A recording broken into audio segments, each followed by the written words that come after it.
राधे राधे। हम लोग पढ़ रहे थे श्रीमद् भगवद गीता यथारूप, जिसका अध्याय 2 गीता सार हम लोग पढ़ रहे थे और श्लोक संख्या 18 तक हम लोगों ने पढ़ लिया था। अभी हम लोग पढ़ेंगे श्लोक संख्या 19। या एनम वेत्ति हंतारम चयेष्यनम मन्यते हतम उभौ तौ न विजानीतो नायम हंति न हन्यते। जो इस जीवात्मा को मारने वाला समझता है तथा जो इसे मरा हुआ समझता है, वे दोनों ही अज्ञानी हैं, क्योंकि आत्मा ना तो मरता है और न मारा जाता है। तात्पर्य: जब देहधारी जीव को किसी घातक हथियार से आघात पहुंचाया जाता है तो यह समझ लेना चाहिए कि शरीर के भीतर का जीवात्मा मरा नहीं।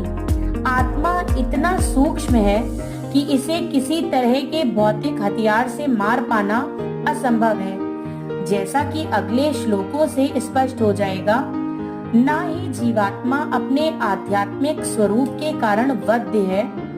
जिसे मारा जाता है या जिसे मरा हुआ समझा जाता है, वह केवल शरीर होता है, किंतु इसका तात्पर्य शरीर के वध को प्रोत्साहित करना नहीं है। वैदिक आदेश है, मां हिंस्यात सर्वभूतानि, किसी भी जीव की हिंसा ना करो। ना ही जीवात्मा अवध्य है का अर्थ ये है कि पशु हिंसा को प्रोत्साहन दिया जाए। किसी भी जीव के शरीर की अनिर्धार हत्या करना नित्यम है और राज्य तथा भगवत विधान के द्वारा दंडनीय है, किंतु अर्जुन को तो धर्म के नियमानुसार मारने के लिए नियुक्त किया जा रहा था, किसी पागलपन वश नहीं। श्लोक संख्या 20। न जायते म्रियते वा कदाचित् नान्यं भूत्वा भविता वा न भूयः अजो नित्यः शाश्वतो अयं पुराणो न हन्यते हन्यमाने शरीरे। आत्मा के लिए किसी भी काल में ना तो जन्म है न मृत्यु। वह ना तो ना तो कभी जन्मा है, ना जन्म लेता है और ना जन्म लेगा। वह अजन्मा है, नित्य, शाश्वत तथा पुरातन है। शरीर के मारे जाने पर वह मारा नहीं जाता। तात्पर्य: गुणात्मक दृष्टि से परमात्मा का अणु अंश परम से अभिन्न है। वह शरीर की भांति भिखारी नहीं है। कभी कभी आत्मा को स्थायी या कूटस्थ कहा जाता है। शरीर में 6 प्रकार के रूपांतर होते हैं। वह माता के गर्भ से जन्म लेता है, कुछ काल तक रहता है, बढ़ता है, कुछ परिणाम उत्पन्न करता है, धीरे धीरे क्षीण होता है और अंत में समाप्त हो जाता है। किंतु आत्मा में ऐसे परिवर्तन नहीं होते। आत्मा अजन्मा है, किंतु चूंकि वह भौतिक शरीर धारण करता है, अतः शरीर जन्म लेता है। आत्मा ना तो जन्म लेता है न मरता है। जिसका जन्म होता है उसकी मृत्यु भी होती है, और चूंकि आत्मा जन्म नहीं लेता, अतः उसका ना तो भूत है न वर्तमान या भविष्य। वह नित्य, शाश्वत तथा सनातन है, अर्थात उसके जन्म लेने का कोई इतिहास नहीं है। हम शरीर के प्रभाव में आकर आत्मा के जन्म मरण आदि का इतिहास खोजते हैं। आत्मा शरीर की तरह कभी भी वृद्धि नहीं होता। अतः तथाकथित वृद्ध पुरुष भी अपने में बाल्यकाल या युवावस्था जैसी अनुभूति पाता है। शरीर के परिवर्तनों का आत्मा पर कोई प्रभाव नहीं पड़ता। आत्मा वृक्ष या किसी अन्य भौतिक वस्तु की तरह क्षीण नहीं होता। आत्मा की कोई अपृष्टि नहीं होती। शरीर की उपसृष्टि संतानें हैं और वे भी व्यष्टि आत्माएं हैं, और शरीर के कारण वे किसी न किसी की संतानें प्रतीत होते हैं। शरीर की वृद्धि आत्मा की उपस्थिति के कारण होती है, किंतु आत्मा के न तो कोई उपवृत्ति है, ना ही उसमें कोई परिवर्तन होता है। अतः आत्मा शरीर के 6 प्रकार के परिवर्तन से मुक्त है। कठोपनिषद में इसी तरह का एक श्लोक आया है। न जायते म्रियते वापि पक्षिन नायं कुत क्षिन्न बभूव कक्षित अजो नित्यः शाश्वतो अयं पुराणो न हन्यते हन्यमाने शरीरे। इस श्लोक का अर्थ तथा तात्पर्य भगवत गीता के श्लोक जैसा ही है, किंतु इस श्लोक में एक विशिष्ट शब्द विपक्षित का प्रयोग हुआ है, जिसका अर्थ है विद्वान या ज्ञानमय। आत्मा ज्ञान से या चेतना से सदैव पूर्ण रहता है, अतः चेतना ही आत्मा का लक्षण है।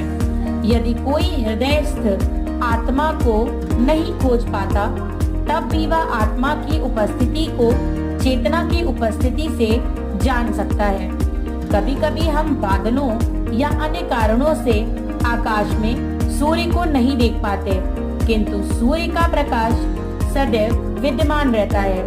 अतः हमें विश्वास हो जाता है कि यह दिन का समय है। प्रातः काल ज्यों ही आकाश में थोड़ा सा सूर्य प्रकाश दिखता है, तो हम समझ जाते हैं कि सूर्य आकाश में है।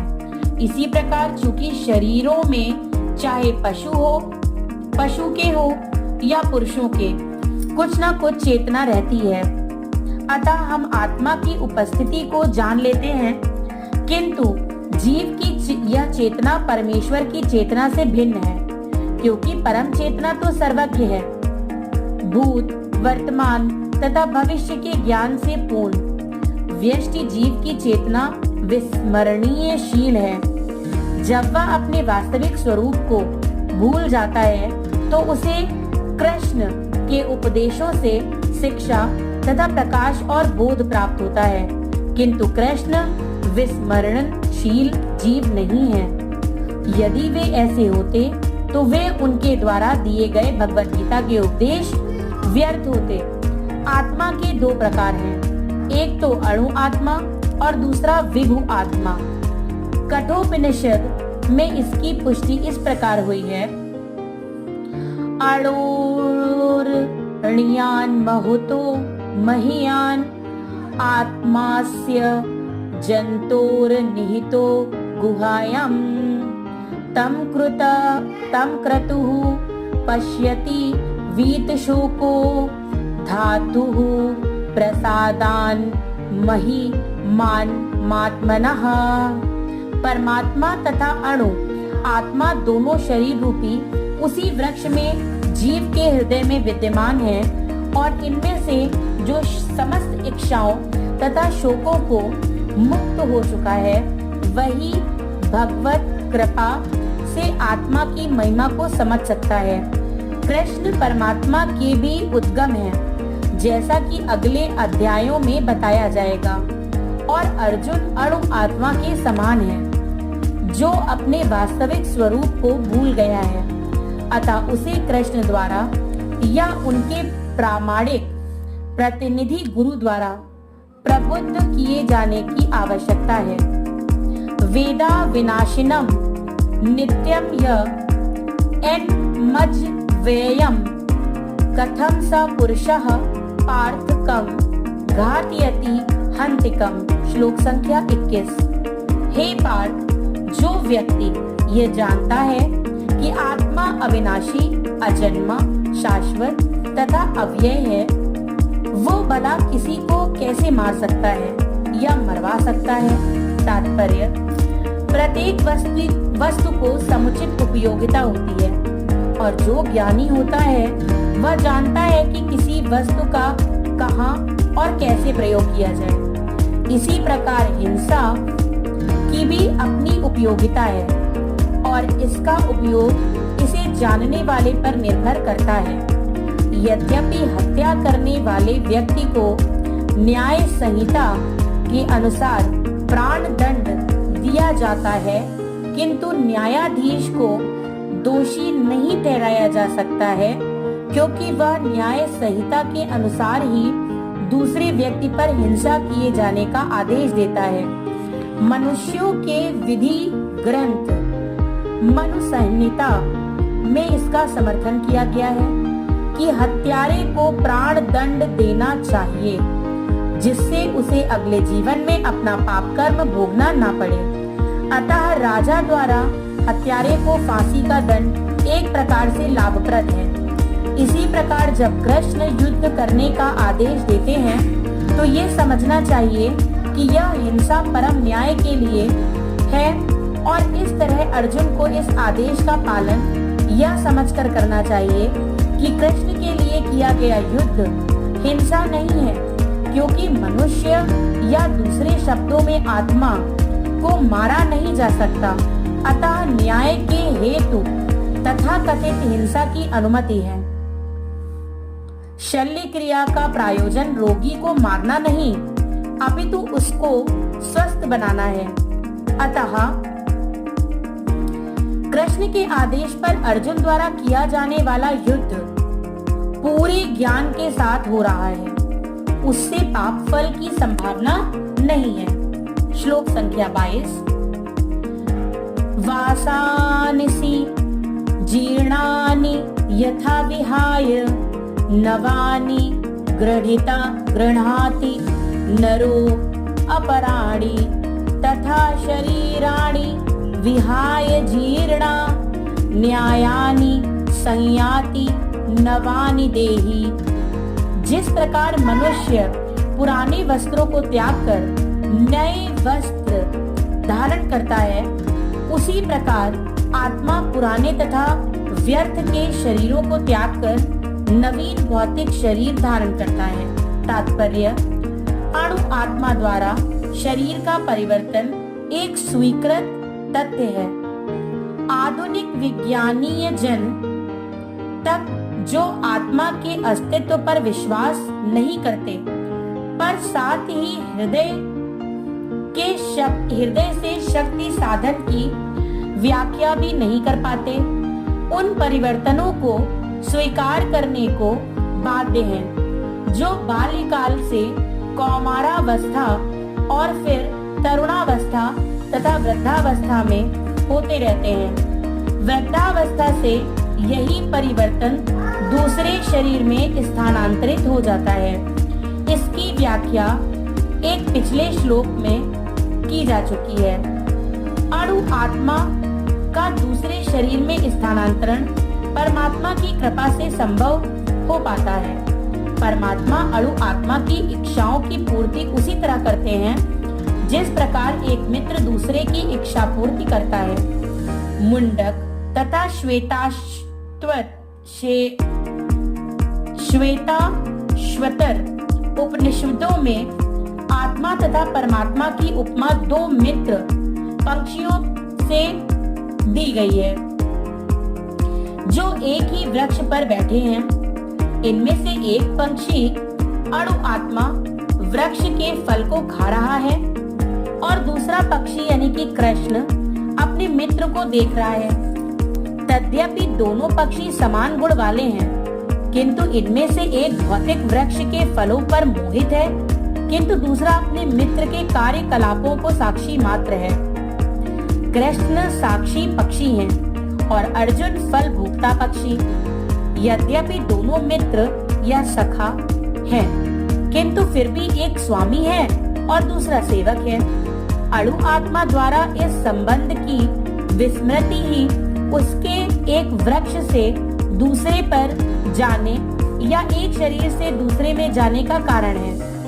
जीव आत्मा प्राकृत शरीर रूपी वृक्ष है, अत्यधिक संघर्षशील है, किंतु ज्यों ही वह दूसरे पक्षी को परम गुरु के रूप में स्वीकार करता है, जिस प्रकार अर्जुन कृष्ण का उपदेश ग्रहण करने के लिए स्वेच्छा से उनकी शरण में जाता है, त्यों ही परतंत्र पक्षी तुरंत सारे शोकों से विमुख हो जाता है।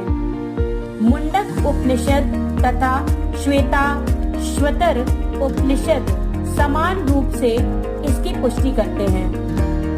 समाने वृक्षे पुरुषो निमग्नो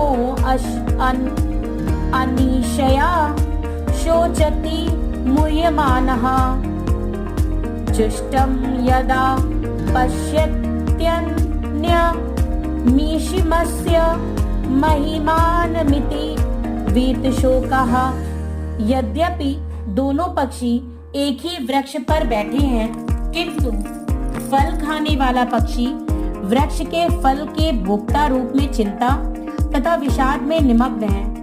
यदि किसी तरह वह अपने मित्र भगवान की ओर उन्मुख होता है और उनकी महिमा को जान लेता है, तो वह कष्ट भोगने वाला पक्षी तुरंत समस्त चिंताओं से मुक्त हो जाता है। अब अर्जुन ने अपना मुख अपने शाश्वत मित्र कृष्ण की ओर फेरा है और उनसे भगवत गीता समझ रहा है। इस प्रकार वह कृष्ण से श्रवण करके भगवान की परम महिमा को समझकर शोक से मुक्त हो सकता है।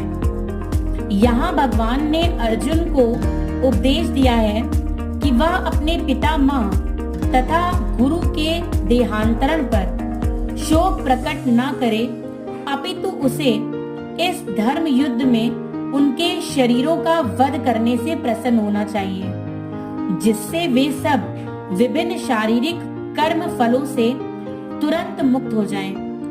बलि वेदी पर या धर्म युद्ध में प्राणों को अर्पित करने वाला व्यक्ति तुरंत शारीरिक पापों से मुक्त हो जाता है और उच्च लोक को प्राप्त होता है। अतः अर्जुन का शोक करना युक्ति संगत है। आज हम यहीं पे विराम देंगे।